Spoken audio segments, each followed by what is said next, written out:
آپ باقی ساری عبادات کریں، جتنی کر سکتے ہیں کریں، لیکن کوشش کریں کہ طواف کو زیادہ سے زیادہ ٹائم دیں، کیونکہ وہ عبادت وہیں پہ ہو سکتی ہے. لیکن اپنے آپ کو تھکانا نہیں ہے، اپنے آپ کو آپ نے سیو رکھنا ہے. بعض حاجی یہ بھی کرتے ہیں کہ غار ثور چلا گیا، غار ہرا چلا گیا، اور وہ آپ کے جو حج کے اصل ارکان ہیں اس کے لیے آپ کو تھکا دیتے ہیں، زخمی کر لیتے ہیں، اور اس کے بعد وہ پرفارم نہیں کر سکتے. خصوصاً حج سے پہلے، حج کے دنوں سے پہلے آپ نے اپنی انرجی کو بحال رکھنا ہے، اپنے آپ کو فٹ رکھنا ہے. آگے جی کموڈ، واش روم کا کموڈ دکھائیں گے.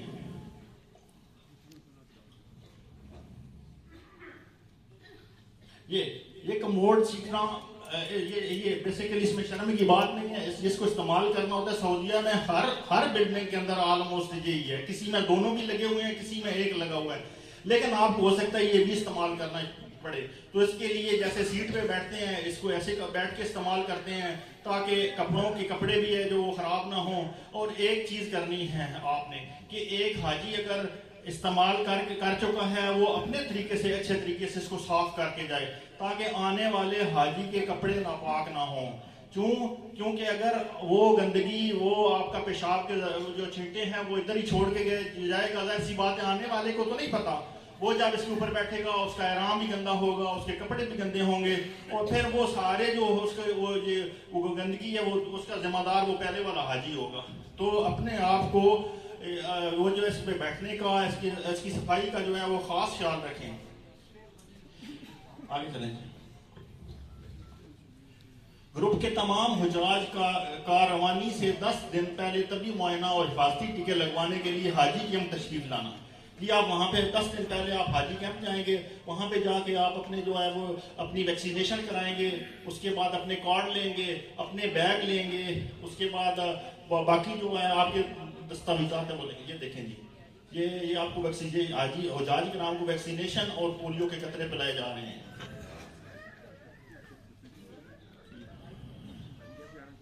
ساتھ ہی ٹرالی بیگ 25 کلو گرام، یہ 25 کلو گرام بیسیکلی جو 25 کلو گرام والا بڑا بیگ ہے وہ بیسیکلی آپ کے لیے وہ ہے جو آپ نے بک کرانا ہے. اس کے اندر آپ کینچی، وہ جو بھی لوہے کے اوزارات کوئی بھی ہو جائے، نیل کٹر وغیرہ اس کے اندر رکھیں.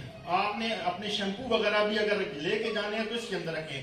لیکوڈ چیز کوئی بھی آپ کو ہینڈ کیری میں لے کے جانے کے لیے نہیں دیں گے. نہ آپ کو دستی سامان میں کوئی کینچی یا اس طرح کی کوئی چیز جو مطلب کہ وہ سمجھتے ہیں کہ یہ جہاز میں نقصان پہنچا سکتی ہے، جہاز کے عملے کو نقصان پہنچا سکتی ہے، وہ آپ کو منع کر دیں گے، نکال کے سائڈ پہ کر دیں گے. آپ کی اگر وہ کوئی بھی جو مشین ہے وہ والی آپ نے ہینڈ کیری میں رکھنی ہے.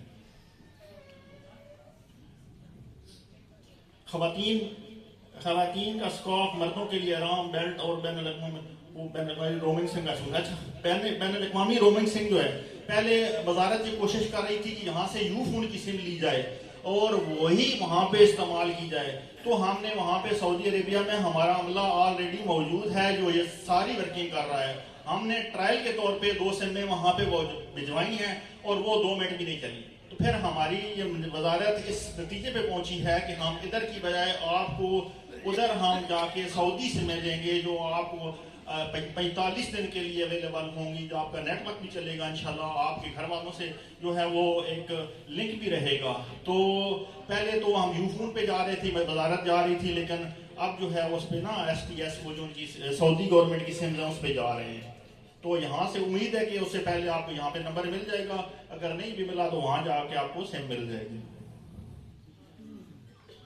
ضرورت کی بنیاد پر روزمرہ استعمال کی ادویات جیسے آپ کو بتایا ہے کہ یہ پیک کرا کے لے کے جانی ہے. ہماری جو ہے سعودی گورنمنٹ جو ہے ہماری حاجی کیمپ ہے وہ آپ کو وہاں پہ ڈسپنسری ہے، یہ پیک کر کے دیں گے، باقاعدہ سیل لگا کے دیں گے. یہ دیکھیں جیسے آپ کے ہو گئی آپ کی شوگر کی میڈیسن ہو گئی، یا آپ کی جو ہے وہ بلڈ پریشر کی میڈیسن ہے، ایسی میڈیسن آپ یہاں سے پیک کرا کے جائیں. ہوائی ٹکٹ، ویزا لگا، پاسپورٹ. پہلے یہ ہوتا تھا کہ پاسپورٹ کے اوپر ہی ویزا لگتا تھا، اب پاسپورٹ کے اوپر ویزا نہیں لگتا. آپ یہ دیکھیں یہ ای ویزا آ گیا ہے، اب سیپریٹ ویزا ہے، یہ علیحدہ آپ کو ملے گا. آپ نے اس کی 4-5 کاپی کرا کے اپنے پاس رکھ لینی ہے. اس ویزا کی، اس پیج کی یہ اس کی آپ نے 3-4 کاپیاں کرا کے اپنے پاس رکھ لینی ہیں، کیونکہ جب آپ یہاں سے جائیں گے سعودی جدہ میں جائیں گے یا مدینہ میں جائیں گے تو آپ کے پاسپورٹ مکتب والے لے لیں گے، پاسپورٹ آپ کے پاس نہیں ہوں گے۔ اس کے اندر ایک اور چیز بڑی امپورٹنٹ وہ یہ ہے کہ روڈ ٹو مکہ، وہ حجاج جو عربی فلائٹس پہ جائیں گے، سعودی ایئر لائن سے جائیں گے، اسلام آباد سے جا رہے ہیں، وہ روڈ ٹو مکہ کے تھرو جا رہے ہیں۔ روڈ ٹو مکہ کیا ہے؟ روڈ ٹو مکہ یہ ہے کہ آپ کو سعودی عملہ یہاں پہ آ جائے گا، یہاں سے ہی واپسی کا بورڈنگ کارڈ بھی دے دے گا۔ آپ کو 2 بورڈنگ کارڈ ملیں گے یہاں اسلام آباد انٹرنیشنل ایئرپورٹ سے، ایک وہ جو ہے جانے کے لیے ہوگا، ایک آنے کے لیے ہوگا۔ جانے والا آپ نے اپنے پاس رکھنا ہے، وہ آپ کو جہاز میں بٹھاتے ہوئے لے لیں گے، آدھا آپ کو دے دیں گے، اور دوسرے والا جو واپسی والا ہے وہ آپ نے پاسپورٹ کے اندر نہیں رکھنا، وہ آپ نے علیحدہ پاکٹ میں رکھنا ہے، اپنے پاس رکھنا ہے، محفوظ رکھنا ہے۔ اس کی وجہ یہ ہے کہ اگر واپسی پہ کسی حاجی کو جلدی آنا پڑ جاتا ہے، کسی وجہ سے کوئی پیچھے مسئلہ بن جاتا ہے، بیمار ہو جاتا ہے، حاجی کے فوراً بعد آنا پڑتا ہے، تو اس کے پاس کم از کم اوریجنل بورڈنگ پاس ہو۔ اگر اوریجنل بورڈنگ پاس ہوگا تو وہ پھر اوریجنل دے کے دوسری ٹکٹ کر دیتے ہیں، پھر بندہ جا کے وہ ہماری وزارت کا عملہ جو ہے وہاں سے مکتب سے آپ کو پاسپورٹ لے دے گا۔ تو اس طرح کر کے جو آپ کا 2 بورڈنگ پاس ملیں گے، ایک والا بورڈنگ پاس آپ نے جو واپسی والا ہے وہ اپنے پاس رکھ لینا ہے اور دوسرے پہ آپ ٹریول کر جائیں گے۔ سفری کواس نامہ، لگیج ٹیگ دکھائیں گے۔ یہ دیکھیں، یہ لگیج ٹیگ ہے، یہ اس کے اندر حاجی کی پوری ڈیٹیل، اس کا پاسپورٹ، اس کا بلڈنگ نمبر، اس کا مکتب نمبر، اس کا ویزا نمبر، اس کا پاسپورٹ نمبر، ساری چیز اس کے اوپر لکھی ہوئی ہے۔ یہ بیگ کے پیچھے دیکھیں، یہ پاکٹ بنی ہوئی ہے، اس کے اندر لگا کے بند کر دینا ہے، اور اس کی 2-3 کاپیاں بھی رکھ لینی ہیں۔ یہی آپ کو ایک بنا کے گلے کا کارڈ بھی دے دیں گے، جو میں نے ابھی تھوڑی دیر پہلے ذکر کیا تھا کہ وہ دوسرے حاجی صاحب نے وہ دونوں گلے میں ڈالے ہوئے تھے۔ تو یہ والی چیز جو ہے یہ ڈیٹیل ہے تاکہ حاجی کا سامان نہیں گم ہو۔ یہ اگر فار ایگزامپل کوئی لے بھی جاتا ہے، وہ دیکھتا ہے کہ یہ میرا نہیں ہے، وہ ہمارا وہاں پہ نا لاسٹ اینڈ فاؤنڈ سیل بنا ہوا ہوتا ہے، تو وہاں پہ پہنچا دیں گے، تو پھر ہم متعلقہ حاجی کو یہ چیز پہنچا دیتے ہیں، بشرطے کہ اگر لگیج ٹیگ اس کے اندر لگا ہوا ہوگا۔ پرواز سے 2 دن پہلے حاجی کیمپ سے وصول کریے، یہ ساری چیزیں جو 2 دن پہلے حاجی کیمپ سے وصول کرنی ہے۔ گروپ کا کوئی ایک ممبر وصول کر سکتا ہے، ضروری نہیں سارے حاجی جائیں، ایک جائے گا جا کے وہ جو آپ نے باقی سارے گروپ کا لے لے گا۔ اچھا، ضروری سامان سفر ہے، جیسے میں نے کہا کہ شروع میں کہا تھا کہ زاد راہ، تو یہ بیسیکلی زاد راہ ہے جو آپ نے لینی ہے، جو آپ کو ضرورت کا سامان ہے۔ یہ تو بہترین زاد راہ تو تقویٰ ہے، وہ تو آپ نے کرنا ہی کرنا ہے۔ 2 عدد احرام یا بایا، 2 عدد احرام اس لیے کہ اگر ایک آپ کا گندا ہو جاتا ہے، چھینٹے پڑ جاتے ہیں، تو آپ کے پاس دوسرا ہوگا اور آپ جو ہے وہ استعمال کر لیں گے۔ اور دوسرا خصوصاً جب آپ مینا، عرفات، مزدلفہ میں جائیں گے 8 دن کے لیے، آپ کے پاس دونوں احرام ہوں گے، وہاں پہ کوئی ایسی چیز نہیں ہے کہ بلڈنگ میں نہیں ہوں گے، خیموں میں ہوں گے آپ۔ اگر وہاں پہ آپ واش روم جاتے ہوئے کسی وہ چھینٹے پڑ جاتے ہیں، وہ کوئی مسئلہ بن جاتا ہے، تو آپ کیا کرتے ہیں، دوسرا احرام نکال کے استعمال کر سکتے ہیں بغیر خوشبو والا صابن، چونکہ احرام کی نیت کرنے کے بعد آپ نے خوشبو نہیں لگانی، خوشبو والا صابن نہیں استعمال کرنا، ورنہ دم پڑ جائے گا، بکرا دینا پڑے گا۔ تو اس وجہ سے یہ بغیر خوشبو والا ایک صابن آپ کے پاس ہونا چاہیے۔ روزمرہ استعمال کے کپڑے، شلوار قمیض، یہ آپ کے جو ہے استعمال کرنے کی ظاہر سی بات ہے، وہاں پہ بلڈنگ میں ہوں گے 2-3 سوٹ لے جائیں آپ، وہاں پہ جا کے ایک دھو دیں، دوسرا وہاں پہ وہ آپ کو مشینیں ملیں گی وہ بلڈنگز کے اندر جو آپ کو اویلیبل ہوں گی وہ کپڑے دھونے کے لیے، پلیٹ، گلاس اور چمچ۔ ویسے تو وہاں پہ ڈسپوزیبل مل بھی جاتی ہیں، لیکن یہ ہے کہ آپ ایک یہ والی چیز لے لیں، اگر مطلب کہ کمرے میں آپ کو کوئی چیز لے کے کھانی ہے، کوئی فروٹ لینا ہے، کچھ لینا ہے، تاکہ آپ کاٹ سکیں، کاٹ کے اوپر بیٹھ کے کھا سکیں۔ اس کے بعد جو ہے ہینڈ کیری میں آپ نے ایک ایکسٹرا سوٹ رکھنا ہے خصوصاً، اس کی وجہ یہ ہے جو ہینڈ کیری ہوگا، آپ ایک تو آپ نے سامان بک کرا دیا، ہینڈ کیری میں ایک جوڑا ایکسٹرا رکھنے کا فائدہ یہ ہوگا، اگر آپ کا کیونکہ آپ نے جانا ہے روڈ ٹو مکہ، تو آپ کا سامان جانا ہے ڈائریکٹ بلڈنگ میں، آپ نے یہاں سے بیٹھنا ہے سعودی جو جدہ ایئرپورٹ ہے یا مدینہ ایئرپورٹ ہے، وہاں سے نکل کے آپ نے سیدھا بلڈنگ میں جانا ہے، آپ نے نہ سامان اٹھانا ہے، کچھ بھی نہیں کرنا، سامان یہاں سے بک ہو جائے گا، آپ کو بلڈنگ میں ملے گا۔ اگر کسی وجہ سے وہ سامان کسی ساتھ والی بلڈنگ میں چلا جاتا ہے، تو آپ طواف کر چکے ہیں، آپ جو ہے وہ اپنا عمرہ کر چکے ہیں، واپس آتے ہیں، آپ کا سامان نہیں ہے، تو آپ نے کیا کرنا ہے، جو آپ کا ہینڈ کیری ہوگا اسی سے میں سے اپنا وہ سوٹ کو جو ہے شلوار قمیض نکالیں پہنے اور آپ ریلیکس ہو جائیں گے، ورنہ آپ احرام میں گھومتے رہیں گے جب تک آپ کا وہ بیگ نہیں ملے گا. کسی وجہ سے بیگ آگے پیچھے ہو سکتا ہے، تھوڑا ڈیلے سے دیر سے مل سکتا ہے، تو آپ نے ایک جو ہے ہینڈ کیری میں اپنا سوٹ رکھنا ہے. ہوا والا تکیہ دکھائیں جی.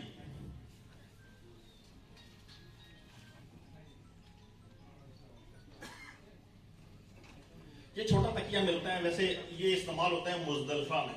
مزدلفہ میں چونکہ اوپن وہ میدان کے نیچے رات کو سونا ہوتا ہے، جب عرفات سے واپس آتے ہیں تو 9 ذی الحج کی رات کو، تو یہ آپ بیسیکلی ہوا بھر کے استعمال کر سکتے ہیں. یہ ویٹ لیس ہوتا ہے، یہ آپ کے سامان میں جگہ نہیں گرتا. اگر نہیں بھی رکھتے کوئی بات نہیں ہے، اگر یہ نہیں بھی رکھتے تو آپ وہ اپنا کوئی دوسرا بیگ وغیرہ رکھ سکتے ہیں، اس کو تکیہ بنا سکتے ہیں، کیونکہ یہ 4-5 گھنٹے کی جو ہے وہ آپ نے وہ ریسٹ کرنا ہے وہاں مزدلفہ میں. سمارٹ فون وہی جو بات ہوئی ہے کہ سمارٹ فون یہ تو کوئی بھی خیر نہیں بھولے گا، باقی چیزیں اگر کوئی بھول بھی جائے تو اس کے علاوہ حج اور عمرے کا جوتا، اس کو کینچی چپل کہتے ہیں. حج عمرے کے 2 قسم کے جوتے ہوتے ہیں، ایک سلیپر ہوتے ہیں یہ والے، یہ پاؤں سے اوپر جو ابری ہوئی ہڈی ہوتی ہے یہ مرد حضرات کے لیے ہے. یہ بیسیکلی ڈھانپنی نہیں ہے.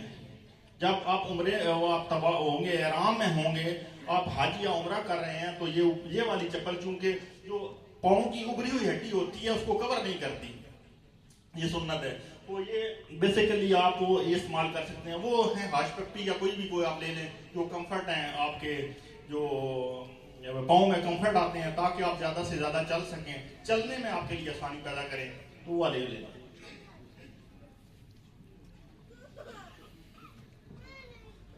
کم از کم 2000 ریال یہ آپ اپنے پاس سیفٹی کے طور پہ رکھ لیں. اس کی وجہ یہ ہے کہ ویسے تو آپ کو وہاں پہ کھانا بھی ملتا ہے، 3 ٹائم کا کھانا آپ کو الحمدللہ ملے گا، اور باقی بھی آپ کو جو ہے ٹرانسپورٹ بھی ملے گی، آپ کو رہائش بھی ملے گی، سارا کچھ ملے گا. لیکن آپ نے ظاہر سی بات ہے واپسی پہ کھجوریں لانی ہیں، تو کھجوروں کے لیے یہ آپ کچھ آپ کام آ جائیں گے، یا ویسے آپ کا دل کرتا ہے جی، کیونکہ نارملی یہی ہوتا ہے کہ جو ہماری کیٹرنگ ہوگی وہاں پہ 3 ٹائم آپ کو کھانا ملے گا، وہاں پہ دال بھی ہوگی، آپ کو سبزی بھی ہوگی، آپ کو گوشت بھی ہوگا. تو بعض دفعہ یہ ہوتا ہے کہ ٹیسٹ کے مطابق، وہ بندے کی ٹیسٹ کے مطابق وہ کھانا نہیں ملتا. تو اگر ہوٹلنگ کرنی ہے، باہر جانا ہے، 2 ٹائم کا کھانا کھانا ہے، تو اس کے لیے آپ کو استعمال کرنا پڑے گا.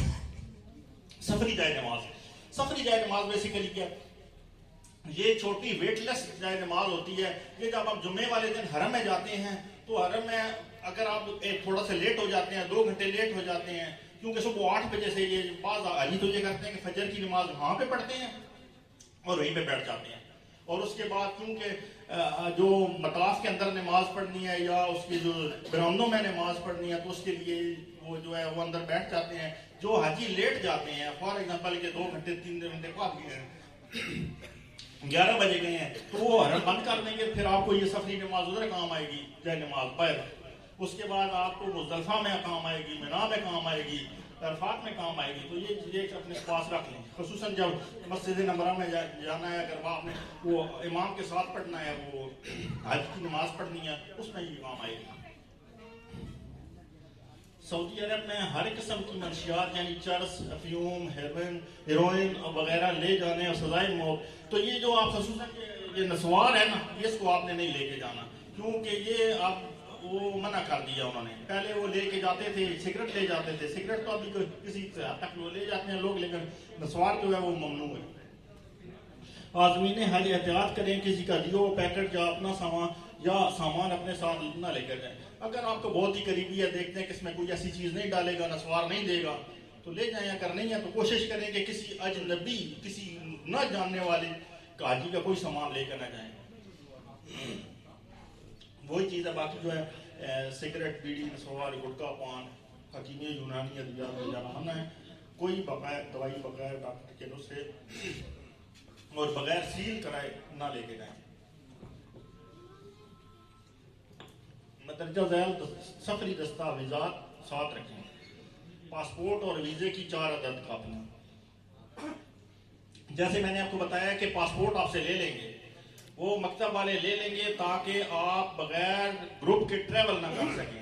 تو آپ کے پاس ویزے کی 4 عدد کاپیاں، پہلے بھی میں نے آپ کو بتایا ہے کہ وہ جو ویزا ہے اس کی اور اس کے بعد پاسپورٹ کی بھی کاپی ہونی چاہیے جس پہ آپ کا پاسپورٹ نمبر وغیرہ لکھا ہوگا. ناظرہ کا جاری کردہ اصل کمپیوٹرائز شناختی کارڈ، پاسپورٹ سائز 4 تصویر. ویسے تصویروں کی ضرورت تو نہیں پڑتی، لیکن یہ ہے کہ میں بھی کسی جگہ پہ کوئی کارڈ بنانا پڑ جائے، آپ کا کارڈ گم ہو جائے تو 4 تصویریں اپنے پاس رکھیں. اس کے بعد آ جاتا ہے یہ کارڈ، گردن توڑ بخار. یہ کارڈ دکھائیں گے، یہاں سے آپ کو ملے گا یہ کارڈ. یہ جو کارڈ ہے حاجی کیمپ والے دیں گے. یہ جب حاجی کیمپ جائیں گے آپ وہاں سے ویکسینیشن کرائیں گے. ویکسینیشن کرانے کے جب ٹائم ہوگا تو وہ یہ آپ کو کارڈ ملے گا. تو یہ اپنے پاس سنبھال کے رکھنا ہے کہ یہ ویکسینیٹڈ بندہ ہے، ویکسین کرائی ہوئی ہے، ویکسینیشن ہوئی ہے. گورنمنٹ ملازم کے لیے محکمہ NOC، اگر یہ سرکاری ملازم کوئی ہے تو اپنا NOC لے کے جائے. اس کی وجہ یہ ہے کہ آپ کو ایئرپورٹ سے ایگزٹ نہیں کرنے دیں گے. FIA والے روک لیں گے، وہ کہیں گے جی اپنے جو ہے جو سرکاری ملازم ہے اپنے محکمے سے اپنا NOC دکھائے کہ یہ ٹریول کر سکتا ہے. ہوائی ٹکٹ بما بورڈنگ کارڈ، یہ بھی جیسے میں نے آپ کو بتایا ہے پہلے کہ ہوائی ٹکٹ اور بورڈنگ کارڈ. ہوائی ٹکٹ جو آپ کا سیٹ بک ہوگی اس کا شیڈیول ہوگا، وہ ایک آپ کو علیحدہ ملے گا. PIA کا ہے یا سعودی ایئر لائن کا ہے یا ایئر بلو کا ہے، یہ تو یہ اپنے پاس رکھ لیں گے کاپی. سفری کارف نامہ، تو یہ جیسے آپ کو بتایا وہ والا جو اس کے پیچھے لگاتے ہیں، بیگ کے پیچھے لگا ہوتا ہے وہ والا، اس کی 4 عدد کاپیاں آپ کے پاس ہونی چاہیے جس میں آپ کی پوری ڈیٹیل ہوگی. ایئرپورٹ کے لیے ہدایات، اصلی پاسپورٹ یہ آپ کے پاس ہونا چاہیے. جب آپ جہاں سے جائیں گے ایئرپورٹ جانا ہے، آپ کے پاس اصل پاسپورٹ ہوگا تو آپ کو جہاز میں بیٹھنے دیں گے، ورنہ آپ کو نہیں بیٹھنے دیں گے. ہوائی ٹکٹ اور ویزا، ہوائی ٹکٹ جو آپ کی بکنگ والا ہوگا، PNR نمبر اس کے اوپر لکھا ہوگا، اس میں فار ایگزامپل اگر PIA ہے، سعودی ایئر لائن ہے، اس کے اپنا ٹکٹ ہوگا وہ والا ہونا چاہیے. اور ایک ویزا ہونا چاہیے. ویزے کے بغیر بھی آپ کو ظاہر سی بات ہے دوسرے ملک ٹریول نہیں کر سکتے. ویکسینیشن کارڈ ابھی تھوڑی دیر پہلے آپ کو دکھایا تھا یلو کلر کا. اب جو آپ اسلام آباد حاجی کیمپ سے آپ ویکسینیشن کرانے گئے تو اس کے بعد جو ملا تھا وہ والا آپ کے پاس ہونا چاہیے. یہ ایئرپورٹ پہ جانے سے پہلے یہ چیزیں آپ کے پاس ہونی چاہیے. سفری کا نامہ وہی والا جو بیگ کے پیچھے آپ نے لگانا ہے. NOC اگر سرکاری ملازم ہے. یہ اگر چیزیں نہیں ہوں گی تو ایئرپورٹ سے آپ ایگزٹ نہیں کر سکیں. یہ ساری چیزیں آپ نوٹ کر لیں اور اس کو اپنے پاس رکھیں. ایئرپورٹ روانگی کی، ایئرپورٹ پرواز کی روانگی سے چاہتا ہوں آپ نے ایئرپورٹ پر 4 سے 6 گھنٹے پہلے پہنچنا ہے. فار ایگزامپل آپ کی فلائٹ ہے 10 بجے کی تو آپ نے اسے 4 گھنٹے پہلے، منیمم 4 گھنٹے پہلے پہنچنا ہے. کیونکہ انٹرنیشنل فلائٹس پہ جو بورڈنگ اوپن کر دیتے ہیں، کھول دیتے ہیں، وہ 4 گھنٹے